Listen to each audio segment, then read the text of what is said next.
But these aren't characters who are supposed to be dumb, doing things that no one without brain damage would ever do. I mean, you're just like, they don't even bother for an explanation for most of them. They just do it because they need it to get to the plot to where Romero wants it to go. It's lazy screenwriting of the highest order, and there's no excuse for it at this point. I mean, he really should be able to hire better people to work with them.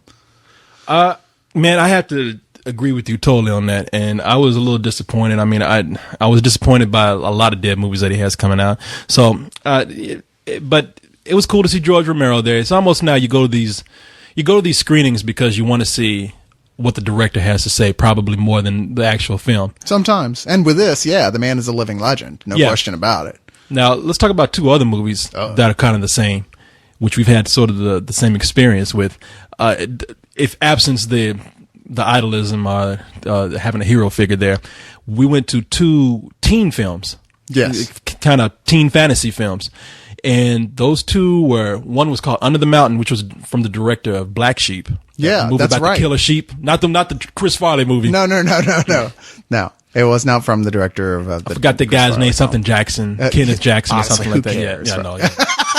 And the other was The Vampire's Assistant. Yeah, Cirque du Freak. Cirque du Freak. Which is based on a 20 book series or something? 20? I Okay. think, yeah. All right, yeah.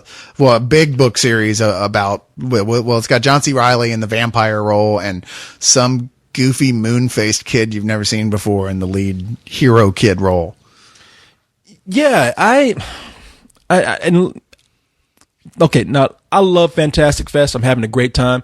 The great thing about Fantastic Fest is that you get a group of people together who, even when the talent and the directors and actors come, everybody is just cooling out, man. Everybody's very down to earth, and they're just hanging out with each other. Yeah. Nobody's mobbing the actors or directors, and the directors don't feel threatened, and it's a very cool environment. And there's not a lot of glad-handing. There's not a lot of snobbery. No. And the schmoozing that it is more like if you overhear a conversation about a movie that you have something input in, you can talk to anybody, and they'll go, "Oh, were you talking about that thing? Oh, yeah, that was awesome." Or, "No, dude, you're crazy. That sucked." I mean, it's more like a bunch of people hanging out together who are all like mind. And it's very hands-on. Tim League and his wife Carrie, who run the Draft House, who are the heroes of Austin, as far as I'm concerned. They should build statues of them on Town Lake. They've pretty much they've made the world kind of had to rethink the way movie theaters are run. Yeah, and they're one of the creators of the festival as well as Ain't It Cool News and Harry Knows. So they're all very hands-on with this, and they help foster this kind of environment. And that's great. I can't commend them enough for that, especially this will be my first time seeing how much fun it is. One of the things that has disappointed me, though, is reading the rundown, the schedule, and the description of the movies, because every movie is a fucking Academy Award winner. Well, they're not gonna, when you've got he's talking about how they have the list of things on their website, which by the way is a really well run website. These people, the B-Side, yes, is the name of the company. They also did South by Southwest website this year for the first time, and the way they have it organized is just, wow, I wish everybody would use these guys. But, Spill brought to you by B-Side. And Fantastic Fest. They of course have, the schedule. You can read a description of each of the films, but the descriptions are written like reviews. And yeah, of course they're all glowing. I mean, they want to sell these films, and when you watch these films, they rarely are accurate with the review descriptions. Even if the film's you really like it, that doesn't really match what they're saying about it. I wish that they could find some kind of way to show their appreciation for these films being here, in addition to maybe being a little more neutral, because I'll tell you why. And look, I'm speaking only for myself, and I don't want to put down people who actually enjoyed the film. Under the Mountain, and if I'm correct, and if I'm wrong, I totally apologize, but it was pitched as every once in a while a movie comes that captures that tween market with a great fantasy film in the vein of something like The Goonies, and an adventure flick that kids could feel like they can relate to because those characters are them. And I'm looking at that hooked me, man. I said I have to go see this once in a lifetime, life-changing movie, Under the Mountain. Magical voyage into fantasy and imagination. Yes. Man, I get there at that movie, and at the moment it opens up, I'm annoyed. It deals with these two kids, they're twins. Think of Escape to Witch Mountain for this generation. Yeah, it's Escape to Witch Mountain versus Cthulhu. Cthulhu, Which yeah. sounds cool. It's right? an H.P. Lovecraft movie mixed with Escape to On Witch the Mountain. outside, that sounds cool, but then you got to think about, we actually mean the movie Escape to Witch Mountain, not just the idea of two like superpowered kids. I mean like the crappy, terribly written, terribly acted film Escape to Witch Mountain mixed with Cthulhu. And this is Escape to Witch Mountain is still a lot more magical and entertaining in this film. I mean, it starts out with these two redheads, they're twins. They have some sort of psychic connection. Their mother dies. A kid, the boy, you could tell he's like not as strong as a girl because he immediately starts acting like a bitch. Yeah. No, I'm going to be sullen. yeah. And so they get Sam Neill shows up just looking like a creepy child molester, saying, "You two have powers that will help save the world from these Cthulhu tentacle looking H.P. Lovecraft creatures." Yeah, and they never name any of the actual mythology stuff, but I mean, come on, they're And that's- protecting yeah. giant elders from outer space who are living under the earth. I mean, this is Lovecraft. Yeah. You know, that's it. They just have to stop the world from being destroyed by monsters. using fire powers that depend on their faith in each other as brother and Yeah. sister. And it's this type of shit that makes this just shit. I mean, Yeah. I don't mind a soft heart to a movie, but this is just dumb. I mean, there's a point early on I was like, you know what, this is pretty creative. And there's a point about halfway through I was like, okay, really needs to go somewhere interesting or I'm going to be really bored. And then there's a point at the end I was like, Oh yeah, I was sitting there pissed, man. I was like, you know, this is not a movie to be mad about, but because I was mad at myself. I was like, I'm watching.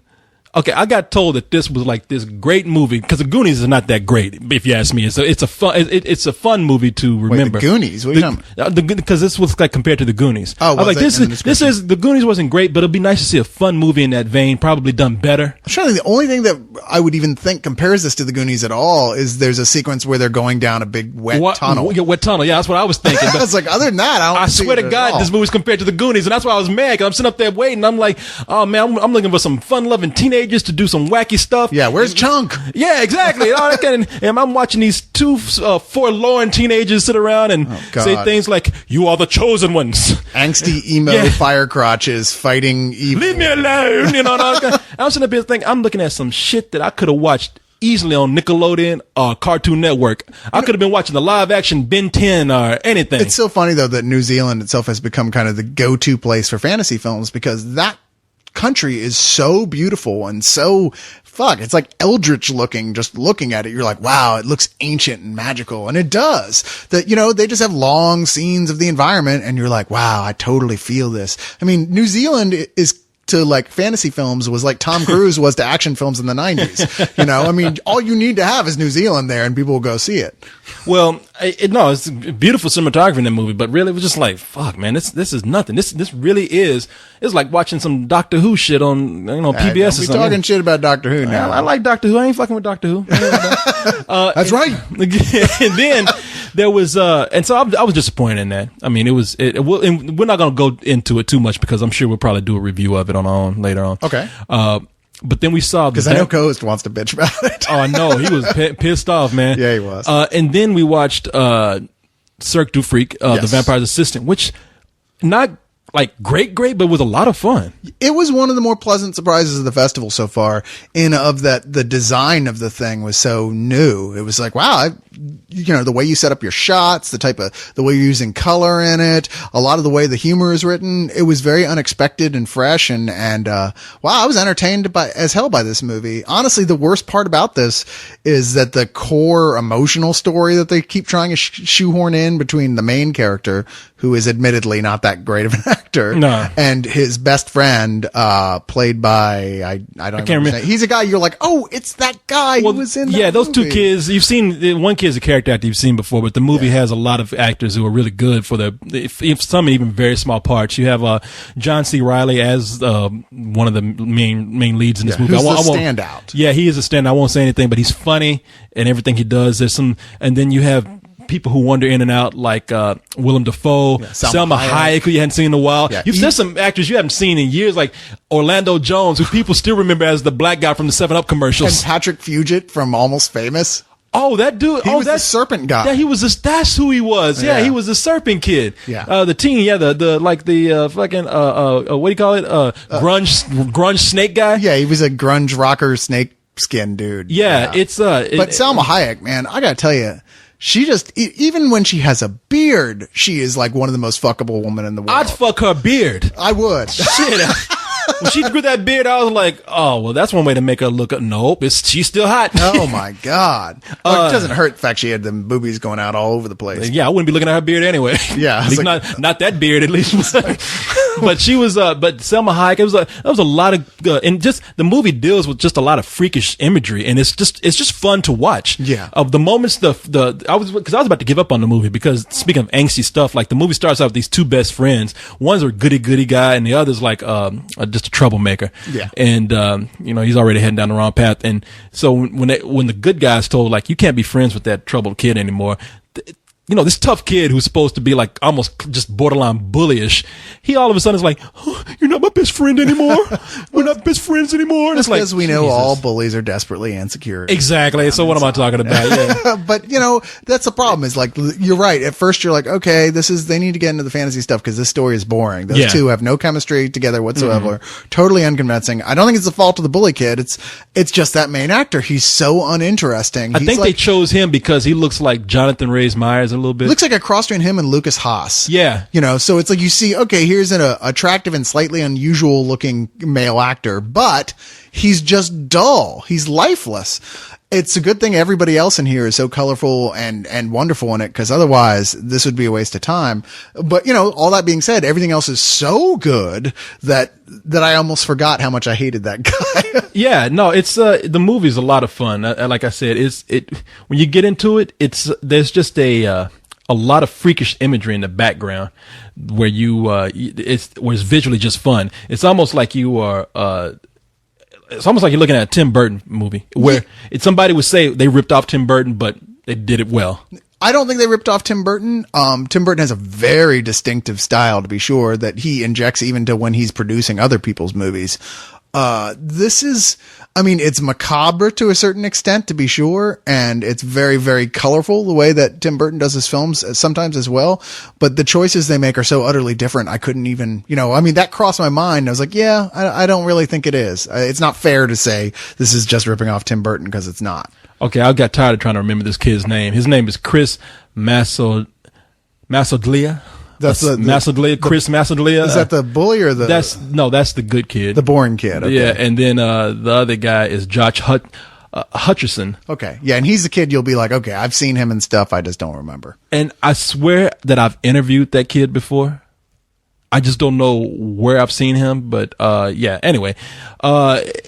But it doesn't matter. Shit, it's neither here nor there. The point is, you're going to see it for John C. Reilly, who just totally steals the show. He is so good in this. William Dafoe is a great foil to him as well. Ray Stevenson is in this as one of the two main villainous characters. Oh yeah, he's the guy that was just from The Punisher. Yeah, yeah. And you know something? What was cool about this movie is that it's a movie for teens. Yeah. But they're not afraid to like say shit and bullshit and things like that. It's like, come on, they don't have to talk down to kids. We all know this. Great line where the kid's like, so how do we get there? Do we turn into bats? He goes, no, that's all bullshit. And it's so great because we're so used to vampires being very formal and we're very pretentious. And we're always looking angry and upset. And John C. Reilly is kind of like, he's got the whole thing. Like, I've been alive a long time. And so I'm kind of sarcastic and a bit cynical, but he's not a dick. He's not like some pretentious asshole you want to punch in the face like every vampire that's been in the movie in the last 10 years, Yeah. No, it's in. You know who the director of this is? Who is the director of this? Because he wasn't there. Paul Weitz, who directed American Pie. Oh, really? Okay. But he went on to direct, like he was a writer on Ants and went on to direct. Another movie I really liked. I think he directed the last. This is his second attempt at like taking on like a book that's a long series of books. Mm-hmm. I think one was The Golden Compass. Okay, which everyone was way too hard on. I felt I didn't love it by any stretch of the imagination, but people were definitely harder on it than they should have been. I didn't like it. But, well, that's okay. You're wrong sometimes. Or maybe you know what? I'm probably that was probably his brother that directed that. I'm sorry, Chris Weitz. Okay, well then fuck that movie. Yeah, then fuck that movie. But tell you what, we have to head off to some movies right now. Has it been an hour of a Coco already? It's been a little over an hour. So before we go, we're going to answer one email. We're not going to sing more? Okay. No, we're done with the singing. So let's see here. I was just tuning up over here. La la la la la la la. Damn, man, I'm bleeding out my eyes, ears, and my ass. Please. Me. Okay. All right. Skeleton Jack 154. We're in a rush, so you are the lucky guy to get your question and the only question that we're going to answer here tonight. We'll wait and see whether or not he's lucky when we decide what the answer is. Okay. Here's my first time asking a question. Hope you'll answer it. That's what we're going to try and do right now. Okay, this is too tailor-made for this. This is like Carlisle. See, that's what you get for like Taylor making these questions right here. You don't get them answered. So fuck your thoughts. Oh, wrong show. I'm sorry. Yeah, I get them all mixed up these days too. I can't even remember what show I'm on. Oh, this is a good one right here. All right, well let's read. Who's it from? Well, I'm only looking at the name. I haven't heard I haven't read the question yet. It's just a picture of a sexy chick, isn't it? It's the Rabbit Scotsman. So let's face it. I like when people like start a question like this conversation. Let's face it. We're talking. Yeah, I'm in the room with you. There hasn't been a good mainstream studio horror film in years. The last studio horror film I enjoyed was The Descent, and Pandorm was a breath of fresh air. The only good horror films that are coming from overseas are films like Inside and Martyrs, and they're pushing the limits of the genre. My question is, why do you think mainstream studios can't produce a good horror film? Look, I'll let you answer that. I answer that question all the time because I have some really deep thoughts on that. But please, really? Yeah. Please, okay. Go wow. ahead. I didn't realize that would even have concerned you that much. Actually, I know you like the zombie film. But, I love horror, man. I don't know. The horror is a tough one because horror fans are very demanding. They want certain types of things in their films, and those things that horror fans specifically want don't merge at all with the idea of demographics and a wider audience. You can't sell decapitations to a wider audience. You just can't. You can't sell dark endings to a wider audience. You can't sell these things. And the studio is still a big studio that thinks that they just think in terms of numbers. So they're like, oh, horror is really big right now. Cool. Well, we'll just attach this formula that has always worked for us in other types of films onto the horror genre. And then that should make lots of money. I wouldn't go so far as to say there hasn't been a good studio horror film in 10 years. I'm going to count the horror comedy too. Shaun of the Dead. Come on. It was fucking amazing. But I think they're talking about straight horror. Straight horror. And I think that some movies have come out because they weren't gory, that we've kind of not looked at them as horror movies. But I thought Cloverfield could kind of count as a horror movie. It's a giant monster that's in the city. That's a horror film. And I thought that was a great approach to how to not only for a horror film, but a great approach to the whole giant monster genre, putting yourself in the situation. Because we've all seen giant monsters attacking the city. Now, what if we were like first-hand witness to that, just caught in the middle of it? My problem with horror, though, if we want to talk about just straight horror, there's two things that are happening, and I'll probably name more after that. One is remakes. Yes. We want to go back and we want to remake every fucking horror movie out there instead of trying to do it. And these remakes are usually lame comparison. I'm sorry. Halloween sucks compared to the original. Friday the 13th, the Texas Chainsaw Massacre. Well, this is studio think once again, though. I mean, they're willing to a certain extent to do these things that appeal specifically to horror fans, but only if it's with something that has a label or a pre-made target audience that they know about and they know its size like that. I mean, truth be told, when they have tried to release other, horror films not connected to something, they don't do as well. People in general don't go out and see them. Horror films that are new take a while to build up an audience generally. Well, that was going to be my other thing here. A lot of people still want to concentrate on monsters and gore, and that brings me to my second point, which is it's that they put all these effects in these movies. The ghost now is some CG effect. I mean, I thought you want to talk about some movies that are what's wrong with horror? You're right. A lot of them have been remade from stuff overseas. I mean, I think we got some good scary images from things like the Grudge and what's The Ring? The Ring, yeah. But those are remakes, of course. Yeah. But a lot of times over here in America, we want to show, look how much money we spent on this great special effect for this ghost or this creature or this zombie or whatever. And a lot of times we see too much. And it's, okay, if it's a sci-fi film or a fantasy film, I can go with the whole, okay, I can tell that's CG, but I can let it go. I can buy my way into it, that's an actual character with personality because the actor behind it's good enough to pull that off. Mm-hmm. With horror, when you've got somebody, and it's just sudden being cut open by a monster and the monster is CG and the cut is CG and the blood is CG, The idea is to scare me or gross me out or make me laugh. And none of that shit is going to happen when I can totally tell it's that fake. Yeah. Horror needs to stick more with practical effects. Yeah, you're right about that, because I'm sorry, we are trained now to know that this shit is fake. I mean, we see it so clearly. Yeah. And the eye is used to it, which brings me to 3. I told you there'd be more. Yeah. Well, there's not enough emphasis on psychological horror. I agree with that. We're so obsessed with blood and gore and showing you the creatures, the aliens, the monsters, the ghosts, that we don't get scared by what we don't see. We see way too much. And I'm looking at a movie, something like Paranormal Activity, even though, I myself, it didn't scare me, but I do recognize the value of it scaring other people. And I appreciate that movie very much. I hope the movie does very well, because it really does scare people with you hardly seeing anything. Yep. And studios, they underestimate that. They think we're guaranteed to at least make some money if we put an impressive special effect in there. It's like, wow, now we can afford. It's like they saw the documentary about Jaws where they couldn't afford to show the shark, and all they heard was, imagine how much better it would be if we had them, now that we have the money and the technology, that we can show the shark all the time. Yeah. It's like, you're missing the point entirely. Yes. I'm not saying that you can't do a good horror movie where the monster is seen right off the bat. Sure, of course you can, but you need to have a good story and good characters in it. Stop throwing annoying teenagers in things when we just want to see them get killed. Yeah. I'm just saying, we don't even have to put a special effect in there, put a creature in there, but let's just not show so much. Cloverfield had a huge monster. We never saw what it looked like completely in its entire form.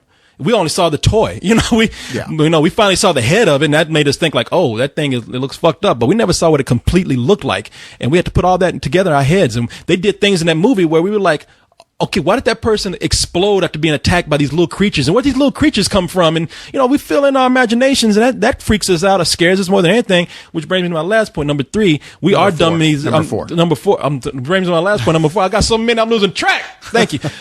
They try to dumb these things down for the teenage market. They're thinking like, oh, we're going to put a jump scare in there because that's what the kids like. The teenage girl loves grabbing onto our guy, or vice versa in some cases. Yeah. When we have a door slam, our cat jump out and there's nothing there. And it's like, I'm really sick of that. Really, let's have some creativity with our horror films. That's all you're missing. Just real creativity. And we're not even thinking about what scares me. We're thinking about, oh, how can I scare them and get some money? Well, Hollywood is a get-rich-quick business, and it really is. It's one of those things that you can make $1 billion if you take the right gamble, and it's attracting, quite frankly, the wrong element on the money side of it. Is attracting people who don't see anything about the numbers, who don't care about the quality. And to some level, they're not entirely incorrect, because this has been going on for decades now. As far as money goes, sure. Yeah. These guys are making money on films we're slamming a lot of the time, going, what fucking shit. There's still, these people are walking away like bank robbers from this stuff. Oh yeah. I don't know. What do you say to these people to make them say, okay, what you're doing is evil? You don't say anything to them. You try to hope that movies like Paranormal Activity and maybe some horror films that do well overseas set the example, and they don't make a remake of it. Instead, they look at that and say, okay, we'll try to make something like that. Even if you rip it off and make another movie, it at least is more original than just totally remaking it. Well, there have been so many great horror films that are even American made, or at the very least Canadian, that have been made over the years that nobody's really even tried to, not necessarily rip off, but appeal to that different brand of horror. And, I always go back to David Cronenberg. I can't help it. He's made some of the scariest films ever. His career is almost flawless as far as really great movies. I can only think of one movie by him I didn't like. Spider. Spider. I was going to say Spider. Yeah, I hated that movie.